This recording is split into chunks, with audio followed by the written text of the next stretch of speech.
Hello, का हो? का समाचार बा? का समाचार कौन? अरे तू रोवत काहे बाड़ी? लड़के भूख से तड़पतावसन। घर में एको दाना नहीं, घर में एको दाना नहीं है। रउरा कब ले आए जी? छोटका 2-3 दिन बीमार है जी। अरे का भाई छोटका की बात करावा था? हेलो हाँ बेटा। पापा, कब आइएगा पापा? बहुत जोर से भूख लगी है पापा। अरे हम आ रहे हैं बेटा। कितने दिन से नहीं खाया है पापा। अरे बेटा, हेलो हेलो।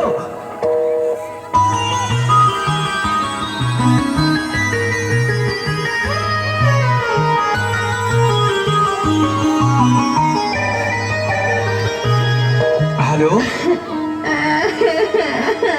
अरे का भाई हो? अरे तू रोवत काहे बाड़ू?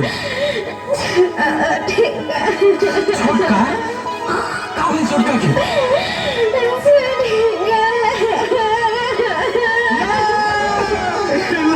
हो सका।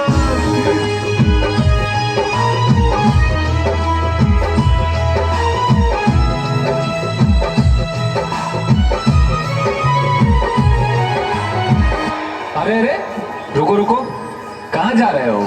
साहेब हम गांव जा रहे हैं। लॉकडाउन है, तुमको पता नहीं है? हाँ साहेब, लॉकडाउन है हमको पता है, लेकिन मेरा बच्चा। अरे जाने दीजिए सर, इसका बच्चा भूखा होगा। नहीं नहीं साहब, मेरा बच्चा भूखा नहीं है। मेरा बच्चा तो भूख से मर गया साहेब। और हाँ साहेब, आप कहेंगे तो यहीं रुक जाएंगे साहेब। अब घर जाकर करेंगे भी क्या?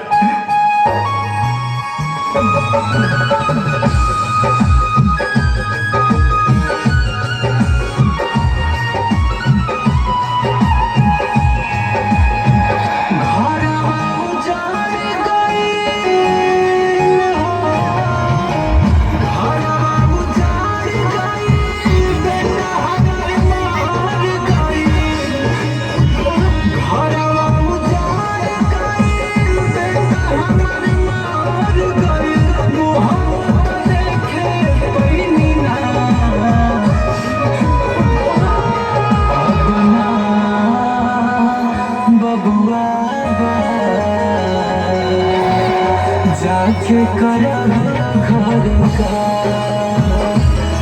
अपना बबुआ, जाके करब घर का।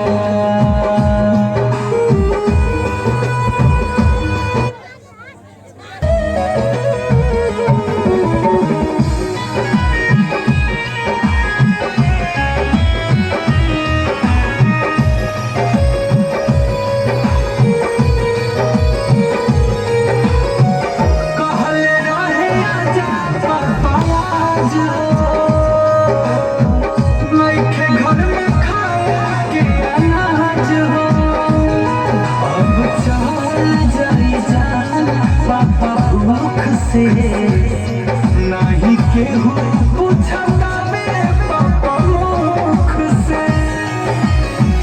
सुगावा के जान गए दुनिया वीरान भइल।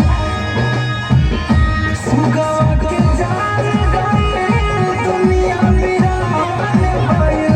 मिलल कौने पाप के सजा?